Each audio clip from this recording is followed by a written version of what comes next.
കയറി വാ.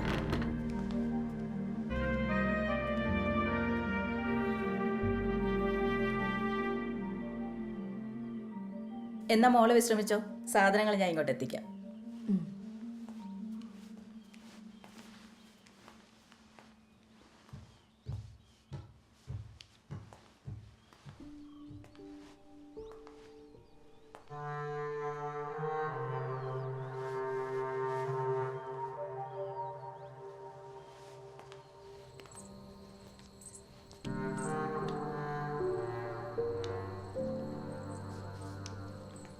എടാ സന്തോഷേ, എന്റെ കല്യാണ കാര്യം പറഞ്ഞപ്പോ നിന്നോട് ഞാൻ ആദ്യം പറഞ്ഞ എന്നതാ, ആ റോഡ് കെട്ടിയെടുക്കണമെന്നല്ലേ?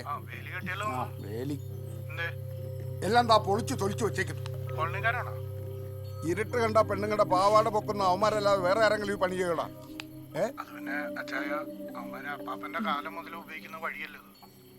ഇനി അത് വേണ്ട. അത് തന്നെ കുറച്ച് ചുറ്റുവളഞ്ഞു പോട്ടെ നാറുകള്. അങ്ങനെയല്ലെന്ന് കല്ല് വെച്ച് കെട്ടിടക്കുന്നേ. വേണ്ട പോണ്ട, നാളെ തന്നെ തുടങ്ങണം. അതെങ്ങനെയാണോ? രണ്ടാഴ്ച എങ്ങനെ നീട്ടിക്കൊണ്ട് പോകാൻ പറ്റുമോ? 2 പണിക്കാരോടുന്ന കേസല്ലേ ഉള്ളൂ. പിന്നെ നീ നിന്റെ സൗകര്യം വിളിച്ചു. സന്തോഷം, അവൻ അങ്ങനൊരു കൊതമ്പൊക്കി നാറി.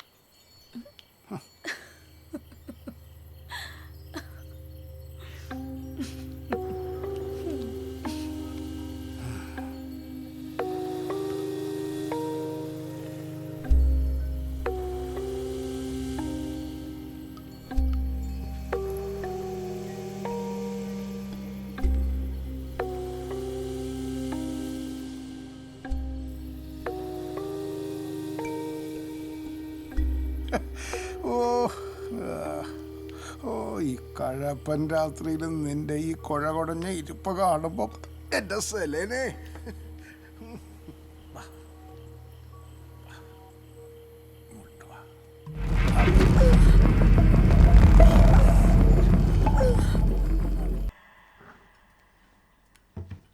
മോളെ, എന്താ ചേച്ചി ഉച്ചയ്ക്ക് എന്നതാ ഉണ്ടാക്കണ്ടേ? അതെന്തെങ്കിലും പച്ചക്കറി മതി. അയ്യോ കൊച്ചേ, ഇതൊന്നും അകത്തോണ്ട് വയ്ക്കുന്ന അച്ചായന് ഇഷ്ടമല്ല കേട്ടാ. എന്താ? അല്ല, ആ കാര്യത്തിലൊക്കെ അച്ചായൻ പറയുന്നതിനോട് എനിക്ക് യോജിപ്പ്. എന്തു പറഞ്ഞു? ജീവനുള്ള ഇതുങ്ങളെ പിടിച്ച് അകത്തോണ്ട് വയ്ക്കുന്നതേ ജയിലിലിടുന്ന പോലെ അല്ലേ? അതൊക്കെ ഐശ്വര്യക്കുറവന്നേ. അങ്ങനെയൊക്കെ ഉണ്ടോ? നമുക്കിതിനോടൊക്കെ സ്നേഹമുള്ളതുകൊണ്ടല്ലേ. എൻ്റെ വീട്ടിലൊക്കെ നിറച്ചും ചെടികളാ. ആണോ? എന്നിട്ട് അവിടെ കുഴപ്പമൊന്നും ഉണ്ടായില്ലേ? ദേ വരുന്നു, ഞാൻ പോവാണേ. ഇതൊക്കെ എന്നതാ? രതിയൊന്നും പറഞ്ഞില്ലേ? എന്നെ അല്ല, പറഞ്ഞിരുന്നു മറ്റോ. നീ ഒരു വായനക്കാരിയെന്ന് പറഞ്ഞുകൊണ്ട് കുറച്ച് പുസ്തകങ്ങൾ തപ്പുകയായിരുന്നു. നല്ല ഉഗ്രം പുസ്തകങ്ങളാ.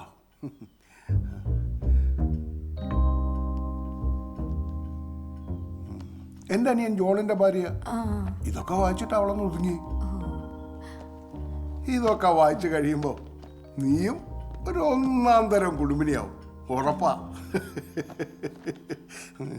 അച്ഛൻ ചെസ് കളിക്കൂ? നമ്മളൊന്ന് കളിച്ചു നോക്കിയാലല്ലേ അറിയൂ. എന്നാ ഞാനൊരു ഗെയിം സെറ്റ് ചെയ്യട്ടെ.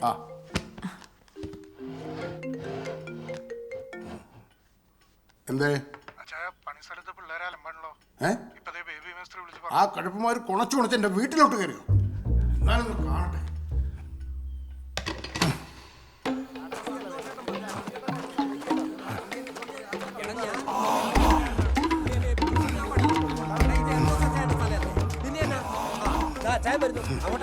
എടാ ബേബിയെ, ഏത് പരന്നാറുകളാണ് എൽദോസിന്റെ പണി തടയാൻ വന്നിരിക്കുന്നത്? അതിനാച്ചായ ഇതുവഴി വണ്ടി പോണ്ടായോ? എന്നാ വണ്ടി പോണല്ലേ? ഞാൻ കെട്ടിയ വേലിയും പൊളിച്ചേച്ച് മറ്റേ കൂടെ നിന്റെ വണ്ടി അങ്ങോട്ട് കയറ്റി കൊണ്ടോ അല്ലേ? ആരാടാ ഇത് പൊളിച്ചേ? അങ്ങനെ പറഞ്ഞ പൊതുവഴിയല്ലേ? ആണോ? പൊതുവഴിയാന്ന് നിന്റെ അപ്പനങ്ങ് തീരുമാനിച്ചോ? എടാ, കഴിഞ്ഞ 1 മാസം മുന്നേ പറഞ്ഞോ ഇനി ഇതുവഴി പോകാൻ പറ്റില്ലെന്നു. കല്ലെടുത്തുള്ള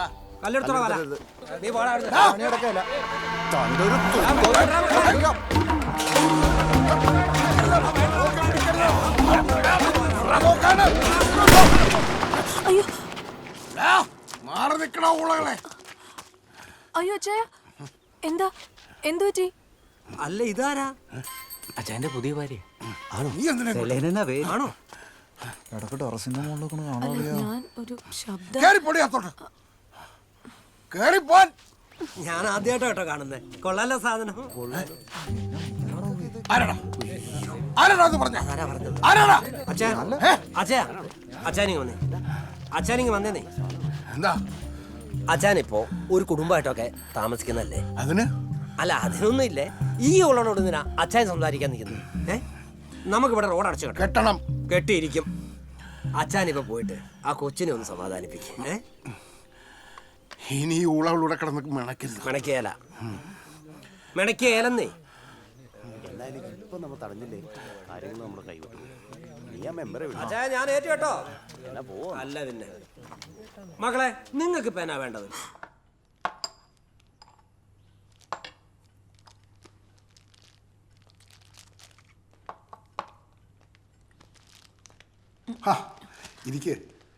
ഇരിക്കടി.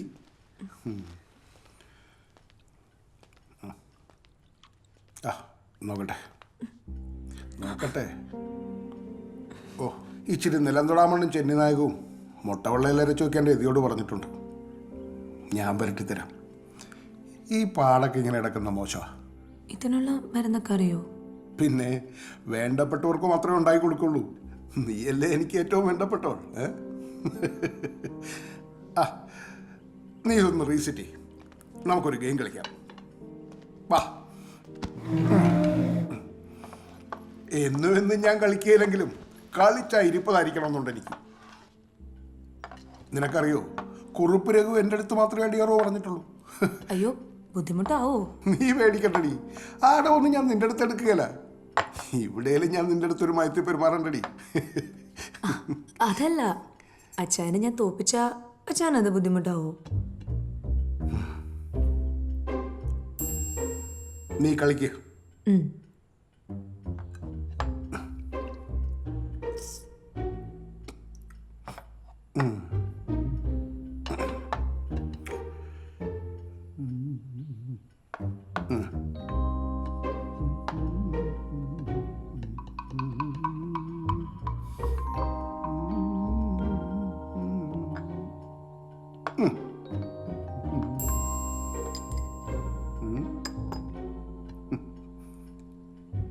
എന്റെ റാണി മിടുക്കിയാണല്ലോ.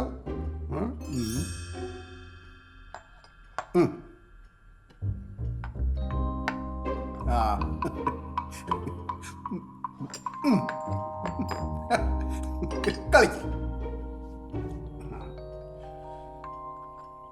പിന്നെ ഇന്നലെ നടന്നൊന്നും ഞാൻ വേണമെന്ന് വിചാരിച്ച് ചെയ്തതല്ല. അച്ഛൻ മാപ്പ് പറയാണോ? രണ്ട് നീക്കം കഴിയുമ്പോൾ നിന്റെ അണ്ണാക്കിലേക്ക് അടിച്ചു കയറ്റി തരും ഞാൻ. അപ്പൊ അറിയാം മാപ്പാണോ കോപ്പാണോന്ന്. കളിക്കടി കളിക്കടി.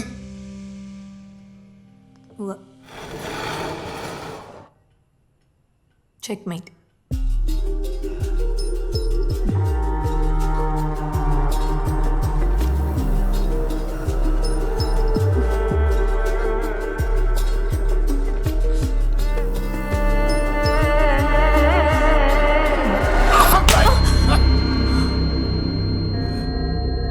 പിശാചിന്റെ തിട്ടം നിന്നോട് എന്റെ മുന്നിൽ വന്നിരിക്കുന്നത് ഞാൻ പറഞ്ഞിട്ടില്ലടി. അവളൊരു കളിക്കാരി, എന്നെ തോപ്പിക്കും. എത്ര തവണ പറഞ്ഞാലും മനസ്സിലാവില്ല. എന്നാടി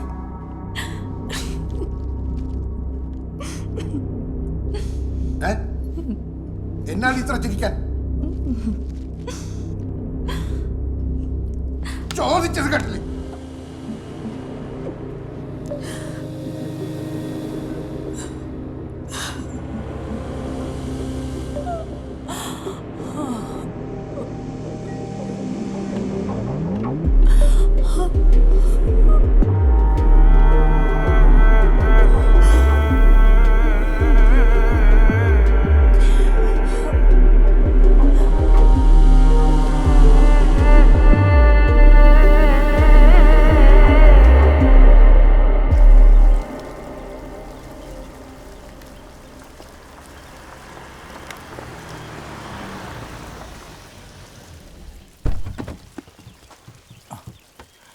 ഗുഡ് മോർണിംഗ്. Good morning. അച്ചായൻ പറഞ്ഞില്ലെങ്കിലും കാര്യങ്ങളൊക്കെ ഞാൻ അറിഞ്ഞായിരുന്നു. ഞാൻ റോണി സക്കറിയ, അഡ്വക്കേറ്റാണ്. ഇവിടുത്തെ കേസുകളൊക്കെ ഞാനാ നോക്കുന്നേ. ഹായ്. സെലേന ഞാൻ കരുതിയതിലും സുന്ദരിയാണ് കേട്ടോ. അച്ചായനോ? അകത്തുണ്ട്. ഉം.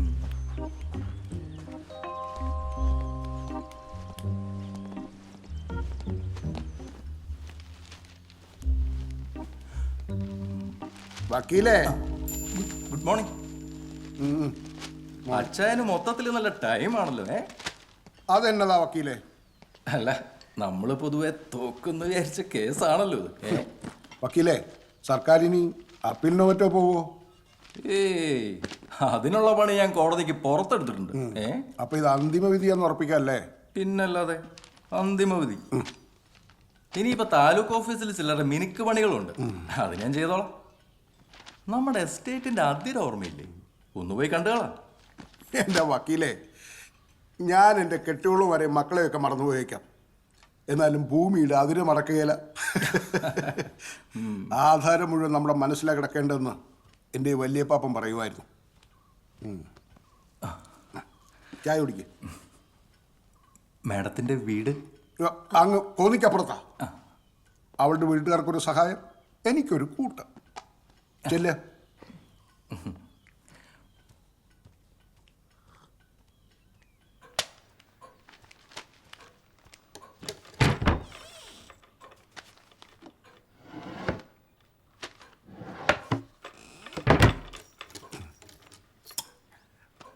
കണ്ണോടി, അറവിടം വീണ്ടും വീണ്ടും നിന്ന് കൊലയ്ക്കുന്നത്. കൊലിച്ചു നിൽക്കുന്ന ആ എസ്റ്റേറ്റ് ഞാനിതുവരെ കണ്ടിട്ടില്ലല്ലോ. ഓ, നീ കണ്ടിട്ടില്ലല്ലോ? കൊണ്ടുപോയി കാണിച്ചേക്കാം. ആ, ഇന്ന് പോയാലോ? ഇന്ന് ഈ എസ്റ്റേറ്റിൽ ഇച്ചിരി പണിയുണ്ട്. ഈ അറവിടൻ സിംഹത്തിന് ഇന്ന് ഇത്തിരി ശൗര്യം കൂടുതലാണല്ലോ. ശൗര്യം കൂടാതെ ഒക്കെയല്ലോ.